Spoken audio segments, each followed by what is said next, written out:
सभी को मेरा प्रणाम। आप सबके भीतर बैठे हुए परमात्मा को मैं प्रणाम करता हूँ। अहंकार का क्या अर्थ है? अहंकार का कुल इतना ही अर्थ है कि हम अपने आप को इस पूरे ब्रह्मांड से अलग मानते हैं। हम मानते हैं कि हम अलग हैं और बाकी सब कुछ अलग है। हमारे सारे क्रोध, अहंकार का कारण ही कुल इतना है कि दूसरा अलग है और मैं अलग हूँ।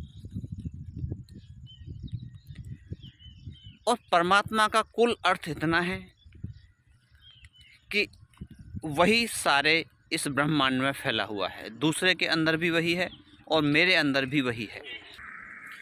जिस दिन हम इस सारी प्रकृति से जुड़ जाते हैं, इस सारे ब्रह्मांड से, इस सारे विश्व से हम जुड़ जाते हैं, हमारा अहंकार विलीन हो जाता है।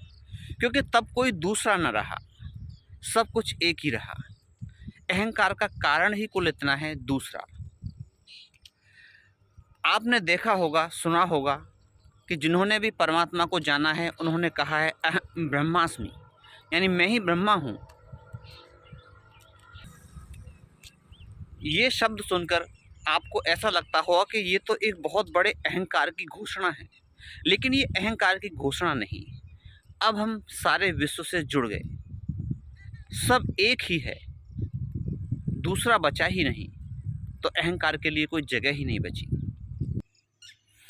जब भी हमारे ज़िंदगी में कलह आती है, दुख आता है, पीड़ा आती है, क्रोध आता है, उसमें अहंकार का एक बहुत बड़ा योगदान होता है।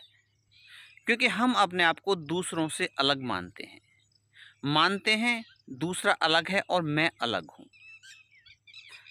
आपने देखा होगा, जब हमें किसी से प्यार होता है, गहरा प्यार, उसमें भी अहंकार विलीन हो जाता है। वहाँ पर दूसरे की पीड़ा भी हमें अपनी महसूस होती है, क्योंकि वहाँ पर कोई दूरी न रही, दूसरा न रहा।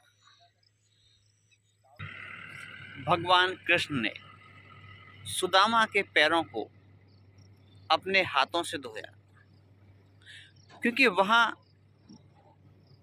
गहरा प्रेम था और प्रेम में अहंकार होता ही नहीं। वहाँ दूसरा भी अपना ही नजर आया। तो जिस दिन अहंकार खत्म हो जाता है, उस दिन दूसरा भी खत्म हो जाता है। कोई दूसरा बचता ही नहीं। समस्त ब्रह्मांड, ये सारी प्रकृति, सभी मनुष्य, पशु पक्षी, पेड़ पौधे, ये आकाश, पूरी प्रकृति एक ही नजर आती है। तभी तो आपने देखा होगा, जो लोग भी परमात्मा को प्राप्त कर लेते हैं, वो गहरे करुणावान हो जाते हैं। आपने देखी बुद्ध की करुणा, आपने देखी भगवान बुद्ध की करुणा। किसी ने उनके ऊपर थूक दिया और उन्होंने कहा, मित्र, और कुछ कहना है? क्योंकि अब कोई अहंकार की बात ही न थी। और जिस दिन अहंकार खत्म हो जाता है, उस दिन आनंद की बरसात शुरू हो जाती है। हम उसी क्षण परमात्मा से जुड़ जाते हैं।